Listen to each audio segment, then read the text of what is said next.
রাধে রাধে বন্ধুরা, কেমন আছো সবাই? আশা করি সবাই ভালো আছো। আমিও অনেক ভালো আছি। আর কাল তো জানো সবাই যে কাল হচ্ছে কৌশিকী অমাবস্যা। আজ বৃহস্পতিবার, কাল শুক্রবার, কাল হচ্ছে কৌশিকী অমাবস্যা। আর সবাই জানো যে কৌশিকী অমাবস্যাতে তারাপীঠে তারা মায়ের পুজো হয়।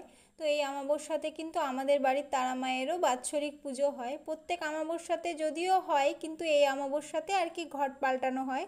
প্রত্যেক বছর আমরা মায়ের মূর্তি পাল্টাই না, মানে আমাদের এই মূর্তি হচ্ছে 11 বছরের পুরনো। এই বছর পুজো হলে 11 বছরের পুজো হবে। সামনের বছর তারা মা আমাদের এই মূর্তি 1 বছর মানে 1 যুগ মানে পার করবে।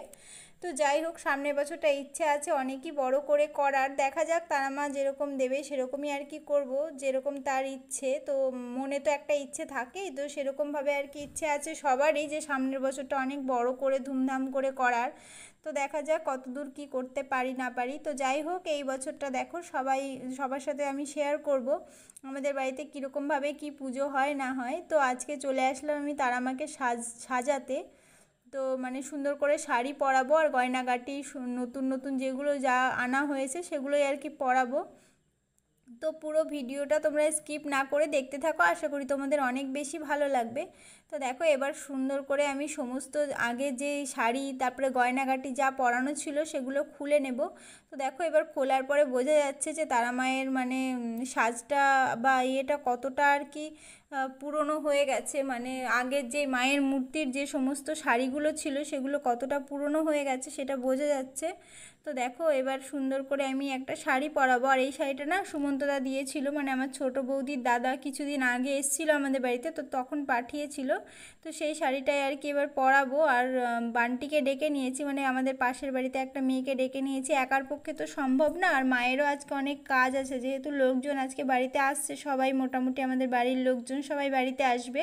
তো সেই কারণে রান্না বান্নার একটু ঝামেলা ছিল, তো মায়ের পক্ষে তো সম্ভব না আমাকে হেল্প করা, ওই জন্য আমি বান্টিকে ডেকে নিয়েছিলাম। আর আমার একার পক্ষে আর কি সম্ভব হচ্ছিল না, যেহেতু শাড়িটা অনেক বড় আর আমাদের তারা মায়ের মূর্তিটা অতটাও একটা বড় না, মানে এই শাড়িটা তো অনেকই বড়। আর তো জানো হ্যান্ডলুম শাড়ি কীরকম বড় হয়, মানে তারপরে এর আবার ব্লাউজ পিস ছিল, সেটাও কাটা হয়নি।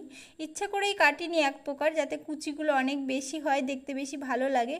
তো এবার দেখো, পুরো শাড়িটাই আমি একটুখানি বাদ রেখে, মানে কুচি আঁচলের দিকটা আর মানে পেছনে কোমরের দিকটা সামান্য একটু বাদ রেখে বাকি পুরো শাড়িটাকে এবার আমি কুচি করে নিয়েছি। আর এবার আস্তে আস্তে করে সেফটি পিন লাগাবো। সেফটি পিন না লাগালে কিন্তু আমি সামলাতে পারবো না। তো এবার 3-4টে মতো সেফটি পিন এখানে আমি লাগিয়ে নিয়েছিলাম, ওই বড় বড় যেই সেফটি পিনগুলো ওগুলোই লাগিয়ে নিয়েছিলাম। এবার কুচিটাকে সুন্দর করে সমান করে আমি সেফটি পিনটা লাগাবো। আর তোমরা চাইলে কিন্তু এরকমভাবে তোমাদের যাদের যাদের বাড়িতে মায়ের মূর্তি আছে, মানে মা লক্ষ্মী হোক তারা মা হোক, মানে এমনি যে কোনো মায়ের মূর্তিকে তোমরা এইভাবে শাড়ি পরাতে পারো। এটা কিন্তু বেশ ভালো লাগে এরকমভাবে শাড়ি পরালে। আমার আগের মায়ের মূর্তিটা তো তোমরা দেখেছো যে পরে করে শাড়ি পরানো ছিল।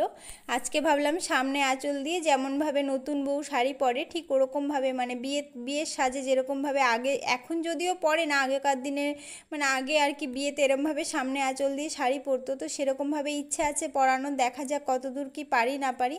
তো তোমরা এভাবে কিন্তু অবশ্যই চেষ্টা করতে পারো। যদিও আমি আগে সেরকম একটা তারা মাকে শাড়ি পরিয়েছি এমনটা নয়, এর আগের শাড়িটা যদিও আমি পরিয়েছিলাম, মানে তার আগে আগে মাই পরাতো, আমি অত এখানে থাকতামও না, আর আমি সেরকমভাবে আর কি শাড়ি কখনো পরাইনি। তো আজকে প্রথম এরকমভাবে চেষ্টা করছি, দেখা যাক কতদূর কি পারি। পুরোটাই তো তোমাদের সাথে শেয়ার করব, তোমরা দেখতেই পাবে যে কতটা সুন্দর লাগছে আজকে শাড়ি পরানোর পরে। আর আর জানো তো, আজকে দিদা এসছে, তো দিদা একটা লাল লাল হলুদের শাড়ি নিয়ে এসছে, মানে মামি পাঠিয়েছে। তো সেই শাড়িটা প্রথমে ভেবেছিলাম পরাবো, তারপর আবার দেখলাম যে ওই শাড়িটা আগে যেই শাড়িটা পরানো ছিল সেটাও লাল হলুদ, তো আজকে যদি আবার লাল হলুদ পরাই তো সেরকম একটা মানে নতুনত্ব কিছু লাগবে না। তো এই জন্য ভাবলাম যে এই লাল সাদা শাড়িটাই পরাই। আর যেহেতু দাদা দিয়ে গেছে অনেক আশা করে তারা আমাকে পরাবো, সেই জন্য তো আজকের মতো তো আর ভালো দিন হয় না, মানে কালকে যেহেতু তারা মায়ের পুজো, তো ওই জন্যই ভাবলাম যে এই শাড়িটা পরাই আর ওই শাড়িটা দিয়ে দেখি কি করা যায়। তো দেখো, এবার আস্তে আস্তে করে না, প্রথমে ভেবেছিলাম ভেবেছিলাম আমি সেফটি পিন লাগাবো, কিন্তু তারপর দেখলাম অনেক সেফটি পিন লাগবে, তো তত সেফটি পিনও আমার কাছে ছিল না।